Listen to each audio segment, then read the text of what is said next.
আসসালামু আলাইকুম। কিতা খবর? ভালো আছেন নি? তো অনেকে কন প্রবাসে না যাই নাকি আমি অনেকটা হয়ে গেছি। আরে ভাই, প্রবাসে আসি কি হয়েছি?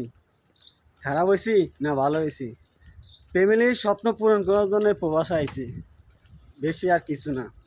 তো হ্যাঁ, এক সময় টাকা উপার্জন করতে পারতাম না, অনেক মানুষের অনেক কথা শুনছি।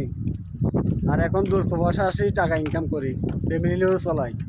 তো যারা আমার ফ্যামিলি নিয়ে অনেক কথা বলছেন, তো তারাই এখন আফসোস করেন। আসলে ভাই, এই দুনিয়ায় চলতে গেলে না টাকার প্রয়োজন। তো আমি কথা বলতে একটু কষ্ট হয়, কারণ রোদের ভিতর কাজ করছি, রোজা রাখছি।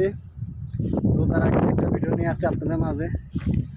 তো দেখেন, এই রমজানে রোজা রাখিও মানে ডিউটি আপনার কালে শুক্রবার গেছে, কালকেও আলহামদুলিল্লাহ ডিউটি খোলা ছিল, আজকেও আছি।